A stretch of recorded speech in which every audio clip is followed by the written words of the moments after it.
మీ business ఏదైనా మీ ఊర్లో promotion చేయాలంటే అది సుమన్ టీవీతోనే సాధ్యం. ఇప్పుడే సంప్రదించండి.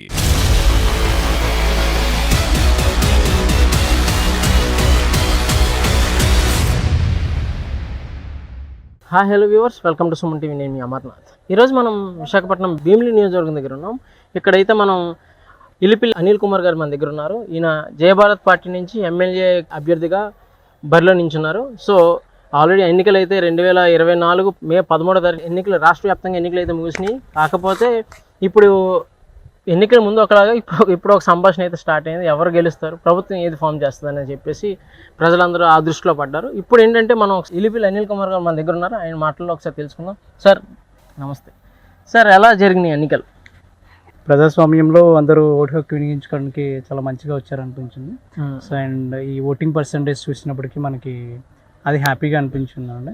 సో ఒక రకంగా ఏంటంటే ఓటర్లని అందరూ కొనడానికి ట్రై చేసినా సరే ఎక్కడో దగ్గర ఖచ్చితంగా సరే ఉన్న న్యూట్రల్ ఓటర్స్, లేదంటే ఈ డబ్బుకి లొంగిన ఓటర్లు కూడా ఉన్నారు. సో వాళ్ళు కూడా వెళ్ళి వాళ్ళ ఒక మనోభావాల్ని రిప్రజెంట్ చేయడం పర్సనల్గా నాకు యాజ్ ఏ ఇండియన్ సిటిజన్ నాకు చాలా హ్యాపీ అనిపించింది. Okay.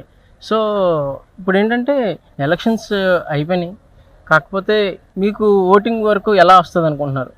So that we can't estimate right now అండి. అంటే యాక్చువల్గా డిఫరెంట్ వెర్షన్స్ ఉన్నాయి. మాకు పర్సనల్గా వచ్చి చెప్తున్న వాళ్ళు కూడా ఉన్నారు, చేసాము అనేసి, వేసాము అనేసి అని కూడా. సో అది June 4th ఎలక్షన్ రిజల్ట్ వచ్చేంత వరకు కూడా మేము కూడా ప్రిడిక్ట్ చేయలేమండి. Okay. So sir, Jayabharat party నుంచి మీరు పోటీ చేయడం అయితే జరిగింది. సో మిగతా అభ్యర్థులు మీరు ఏ రకంగా చూస్తారు? అంటే గవర్నమెంట్ ఏం ఫామ్ చేస్తుంది అనుకుంటున్నారు? సో చాలా డిస్కషన్స్ జరుగుతున్నాయండి దీనికోసం కూడా ఎక్స్క్లూజివ్గా. But as per my opinion, లేదంటే మాకు వచ్చిన డిఫరెంట్ ఇన్పుట్స్ ప్రకారంగా కూడా ఎంతో కొంత ఎడ్జ్తో ఖచ్చితంగా వైసీపీ గవర్నమెంట్ ఫామ్ చేసే అవకాశాలు ఎక్కువగా కనిపిస్తుంది అన్నది నా వ్యక్తిగత అభిప్రాయం. సో భీమిలి నియోజకవర్గానికి మీరు పోటీ అయితే చేశారు. సో భీమిలి నియోజకవర్గానికి వాంటింగ్స్ అయితే చాలా వరకు ఉన్నాయని చెప్పేసి కూడా ప్రజలు అంటున్నారు. సో ఈ వాంటింగ్స్ కోసం మీరు ప్రత్యేక ప్రణాళిక ఏమైనా రూపొందించారా? ఇదేనండి, అంటే ఒక్క విషయము మేము కూడా ఆలోచిస్తుంది ఏంటంటే, ఒక్కసారి మేము ఓటర్స్ని ఎంతవరకు మొబిలైజ్ చేయగలిగామన్నది మేము ఫస్ట్ ఆఫ్ ఆల్ చూడాలనుకుంటున్నాము. రేపు ఎలక్షన్లో మాకు ఈ ఎలక్షన్ రిజల్ట్లో మాకు ఒక అనాలిసిస్ వస్తుంది.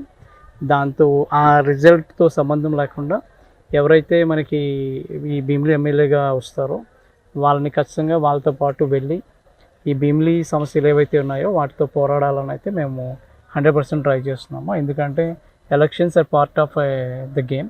సో ఎలక్షన్సే శాస్త్రం కాదు. దీంతోపాటు ముందు ట్రావెల్ కూడా చేసి ప్రజలతో మమేకం అవ్వాలనే ఒక ఉద్దేశంతో మేము ముందుకు వెళ్ళాలనుకుంటున్నాము. సరే, ఇప్పుడు వైఎస్ఆర్సీపీ అండ్ కూటమి ఏదైతే ఉందో, టీడీపీ, జనసేన అండ్ బీజేపీ, ఈ మూడిటి కూటమి ఏదైతే ఉందో ఏది గవర్నమెంట్ ఫామ్ చేస్తారని మీ యొక్క సమాచారం ప్రకారం? సో మాకున్న వ్యక్తిగత సమాచారం ప్రకారం ఏంటంటే స్టేట్లో వైసీపీ గవర్నమెంట్ అనేది ఎంతో కొంత ఎడ్జ్తో వస్తుందండి. అండ్ ఇక్కడ భీమిలి వరకు 99% టీడీపీ వచ్చే అవకాశాలు ఉన్నాయి. సో మీరు గెలిచే అవకాశాలు ఎలా ఉన్నాయి? సో అండి, ఒక పాయింట్ క్లారిటీగా ఏంటంటే ఇది ప్రజాస్వామ్యంతో పాటు ధనస్వామ్యం కూడా చాలా ఎక్కువ ఉంది. ఎందుకంటే ఓపెన్ స్టేట్మెంట్ ప్రతి దగ్గర కూడా, అది అవంతి శ్రీనివాసరావు గారు అవ్వచ్చు లేదా గంటా శ్రీనివాసరావు గారు అవ్వచ్చు, వాళ్ళకి ఎన్ని ఓట్లు అయితే పడ్డాయో అన్ని ఓట్లు వాళ్ళు ఖచ్చితంగా డబ్బులు ఇచ్చి కొనుక్కునేవి తప్ప వాలంటరీగా వచ్చి వేసినవి అయితే కాదు. First point. సో ఇప్పుడున్న వ్యవస్థలో కొంత డబ్బులు అనేది ఓటర్స్ ఇన్ఫ్లుయెన్స్ చేస్తుంది అనేది 100% నిజం. సో ఈవెన్ ఫ్యాక్ట్ ఏంటంటే మాకు కూడా చాలా ఫోన్ కాల్స్ వచ్చాయి, మీరు డబ్బులు ఇస్తారంటే మీకు కూడా ఓట్లు వేస్తామని. దానికి మనం కంప్లీట్గా ఆపోజిట్ కాబట్టి మనం స్టార్టింగ్ నుండి ఒకటో చెప్పాం, మేము ఈ ఫైనాన్షియల్ ఇష్యూస్ లేని ఎలక్షన్స్ చేద్దాం అనేది మన టార్గెట్. మేము ఆ విధంగా మేము ఒక ప్రయత్నం అయితే చేసాం. But let us see what will happen. So పోనీ అంటే ఎంత మేరకు జనాల్లో రీచ్ అయ్యారనుకుంటారు మీరు? నేనైతే ఒక విషయం చెప్పగలుగుతానండి ఖచ్చితంగా ఏంటంటే, పోటీలో ఒకటి అవంతి శ్రీనివాసరావు గారు లేదా గంటా శ్రీనివాసరావు గారు, ఆ రెండు పొజిషన్స్లో ఉండేటప్పుడు ఖచ్చితంగా థర్డ్ పార్టీ అనేది జయభారత్ పార్టీ నుంచి ఇలా అనిల్ కుమార్ పోటీ చేస్తున్నారనే వ్యూ అయితే నేను బాగా రిప్రజెంట్ చేయగలిగానని నేను 100% నమ్ముతున్నాను. ఓకే. సో దేవుడి బ్లెస్సింగ్స్ ఉండి, సో మీరు అంటే బై ఛాన్స్ ఏదైనా సరే ప్రజాస్వామ్యం అనేది ఇప్పటికైనా గెలుస్తుంది. ఖచ్చితంగా ప్రజలే ఎవరికి అధికారాన్ని ఎవరికి పీఠాన్ని ఇవ్వాలని ప్రజలు నిర్ణయిస్తారు. So thank you sir. Thank you Suman TV.